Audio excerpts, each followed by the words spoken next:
મહીસાગર જિલ્લાના Lunawada police headquarters ખાતે 5 police અધિકારી કર્મચારીનો ભાવભર્યો નિવૃત્તિ સન્માન સમારોહ મહીસાગર જિલ્લા ડીવાયએસપી જે.જી. ચાવડાની અધ્યક્ષતામાં યોજાયો।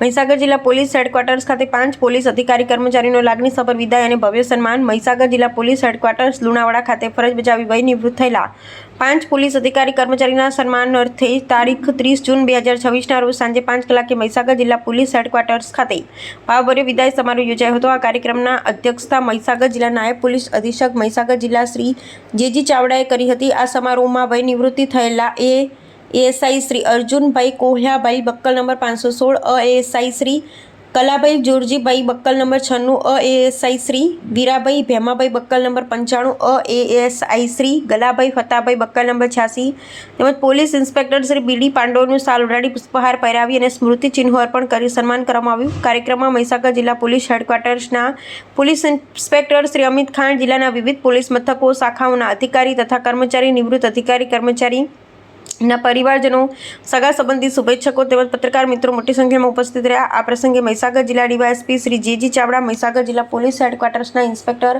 શ્રી અમિત ખાન તેમજ અન્ય મહાનુભાવોએ નિવૃત્તિ થતા અધિકારી કર્મચારીની વર્ષો સુધીની નિષ્ઠાપૂર્વકની પ્રામાણિક અને જનસેવાનિષ્ઠ કામગીરીને બિરદાવી હતી। તેમણે નિવૃત્ત જીવન સુખમય, સ્વસ્થ, આનંદમય અને યશસ્વી રહે તેવી હાર્દિક શુભકામનાઓ પાઠવી હતી।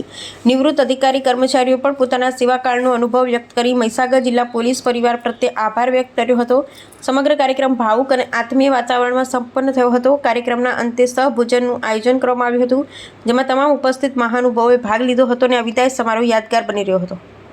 શ્રી ચાવડા સાહેબ શ્રી તેમજ નિવૃત્ત થનાર 5 ભાઈઓ, આ નિવૃત્તિ કાર્યક્રમમાં ઉપસ્થિત થનાર સર્વે મહેમાનો, વડીલો તેમજ મિત્ર વર્તુળ, ભાઈઓ અને બહેનો, હું એક જ વસ્તુ કહીશ, ખાખી વર્દી એ ખરેખર વર્દી નથી પણ એક દેશ માટે આપેલું બલિદાન છે અને એ બલિદાનની અંદર હું પણ જેમ આ બહેનોએ વાત કરી, મારા ભત્રીજાએ વાત કરી, તો અમે પણ 5 ભાઈ બહેન છીએ, અત્યારે હાલમાં 4 ભાઈ બહેન છીએ। ભાઈની એક વાત કરું તો ઘોડે સવારની અંદર જ્યારે પરેડનો કાર્યક્રમ ચાલતો હતો ત્યારે એ પણ ઉપરથી પછડાયા હતા। એમણે પણ ઘણું બધું સાહસ ત્યાં ગોધરા પોલીસ પરેડ ગ્રાઉન્ડમાં મેં મારી નજર નિહાળેલું છે અને એમની જે અમુક પ્રકારની વાતો છે અત્યારે પણ જીવંત થાય છે, એટલે મને ઊભા થવા માટે મજબૂર થવું પડ્યું। ખરેખર પોલીસની નોકરી આમ આપણે કહેવા જઈએ તો સરળ નથી। મને એક જ વસ્તુ અહીંયા એક મેસેજ મારે સ્પ્રેડ કરવો છે કે આપણી નજરની અંદર પોલીસનો જે વ્યવસાય હોય છે એ થોડોક અમુક પ્રકારના ધ્યેયમાં લેતા હોઈએ છીએ। ખરેખર પોલીસ કર્મચારી આપણા માટે જ સુરક્ષા માટે જ ઊભા હોય છે, છતાંય આપણા શબ્દો અમુક પ્રકારના નીકળતા હોય છે તો ખરેખર એ ન નીકળવા જોઈએ। પોલીસ કર્મચારી આપણને હેલ્મેટ પહેરવા માટે આપણા માટે ઊભા રહે છે એમ, તો ખરેખર એવું ના થવું જોઈએ। હમણાં હાલમાં મારી શાળાની અંદર આઈએએસ અધિકારી પણ આવ્યા હતા, તો એમણે પણ એક પ્રતિજ્ઞા લેવડાવી કે ખરેખર આપણે રસ્તાની કઈ બાજુએ ચાલવું જોઈએ, હેલ્મેટ પહેરવું જોઈએ।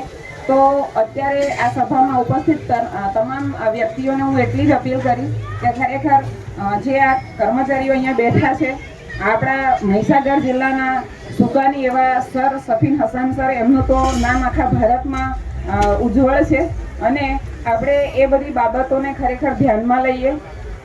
5 ભાઈઓને મારા આશીષ છે, મારા પરિવારના આશીષ છે કે એમનું જે નિવૃત્તિ પછીનું જે જીવન છે એ નિરોગી રહે, પરિવાર માટે સક્ષમ રહે અને બાકીનું જે સમાજ માટે કે જે સાચી દિશા તરફ સમાજ જાય એ તરફ રે વાલા દેવલાના અમુક પ્રકારના જે સમાજની અંદર સોશિયલ પ્રોબ્લેમો હોય એ દૂર થાય, દીકરા દીકરીનો જે ભેદભાવ છે એ ભેદભાવ દૂર થાય।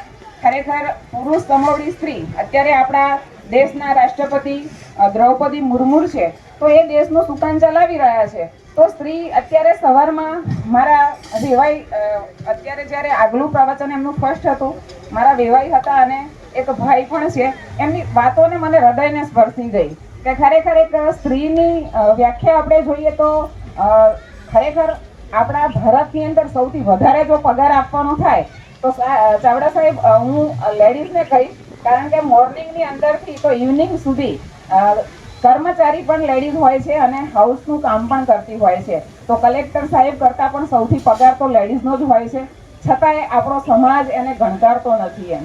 અને અમુક પ્રકારની હું પોતે પણ એ પરિસ્થિતિમાં જીવું છું કે જે અમુક પ્રકારના ભેદભાવો છે એ ભેદભાવો ખરેખર ન હોવા જોઈએ અને આ પાંચે પાંચ ભાઈઓ સમાજને સાચી દિશા તરફ લઈ જાય. સમાજની અંદર જે સાહેબે હમણાં સફીન સરની જે વાત કરી એ વાત યોગ્ય દિશા તરફ જાય, આટલું હું કંઈ મારા વક્તવ્યને વિરામ આપું છું. જય હિન્દ, જય ભારત. પપ્પા છે બરાબર, એમનો એક જ રહ્યો છે કે જે મારી ત્રણ બહેન છે બરાબર, કે એમને ભણાય ગણાય આ તે, અમારાથી બી વધારે શું કહેવાય કે એમને સન્માન મળે આ તે, અને બધાને અલગ અલગ લાઇનમાં તેમણે દરજ્જો આપ્યો છે. જે એવી રીતના કે ફર્સ્ટ છે કે મારી બહેન છે પીટીસી કરેલું છે, સિવિલ એન્જિનિયરિંગ છે, નર્સ છે, સ્ટાફ નર્સ છે, બીએસસી એગ્રીકલ્ચર કરેલું છે, અને હું છું બીફાર્મ એટલે કે ફાર્મસી એટલે કે દવાઓનો જે ઉદ્યાય જે હોય છે એની અંદર છે. તો અત્યાર સુધી મારા પપ્પાનું એક જ તર્ક રહ્યું છે કે દીકરીઓને ભણાવો ગણાવો આગળ વધાવો. અત્યાર સુધી મેં જોયું છે કે તે બહુ સન્માનિત કરે છે, અમને બી એટલું સમજાવે છે કે શું કહેવાય દીકરીને સન્માન આપો, ભણાવો આમ. તો અત્યાર સુધી જે પોલીસ કર્મચારીઓ છે તેમને તો ખબર જ છે કે ભાઈ આપણું જે પોલીસ ડિપાર્ટમેન્ટની અંદર એટલી બધી કોઈ સેલેરીનું એ નહીં હોતું, પણ એ છતાં બી મારા પપ્પાએ આજકાલ તમને બધાને ખબર હોય છે કે કોઈ કોલેજ કરવી હોય એટલે સમજી લેવાનું કે 10-15 લાખ તો બેઝિક વસ્તુ છે કે એટલો ખર્ચો તો આવી જ જાય. પણ મારા પપ્પા છે આજ સુધી તેમનો એક જ રહ્યો છે કે તે અમને બધાને ભણાયા ગણાયા. અને ક્યારે કોઈ પિતા એવું વિચારતા હોય કે ચલો હું શું કહે જમીન જાયદાદ લઈ લઉં, ઘર લઈ લઉં, આ કરી લઉં, તે કરી લઉં, પણ મારા પપ્પાએ અત્યાર સુધીને જે સમયગાળો છે તેમની નોકરીનો એ અમને સમર્પિત કર્યો છે. તેમના જે નોકરીના પૈસા હોય એ અમારા પાછળ પૂર્ણરૂપે કર્યા છે. તો હું એ વચન આપું છું પપ્પાને કે હું કંઈ એવું બનીશ અને આગળ જતાં એવા કોઈ સારા એવા તમારા ગુણથી કાર્ય કરીશ.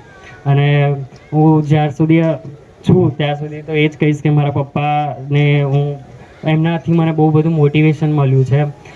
There are so many reasons to give up almost, but there are so many reasons to the motivations, their struggles and their whole life જે અમને સમર્પિત કરી છે.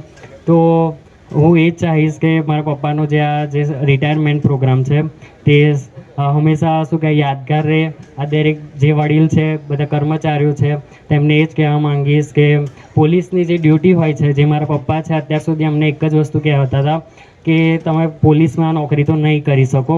જેમના શબ્દ છે એના પરથી જ ખબર પડી જાય છે કે પોલીસ જે કર્મચારીઓ છે તેમને જે રાત દિવસ એક ડ્યુટી કરવામાં આવે છે, તેમને કાં તો અડધી રાત્રે 2 વાગે બી ફોન આવી જાય તો બી તમારે કદાચ ડ્યુટીમાં ઉપસ્થિત રહેવું પડે. મારા પપ્પાનો એક જ ગોલ છે કે ભાઈ ઘણો આગળ વધો અને બસ નોકરી કરો. તો આથી હું તમને બધાને શું કહેવાય કે અલવિદા મીન્સ કે આ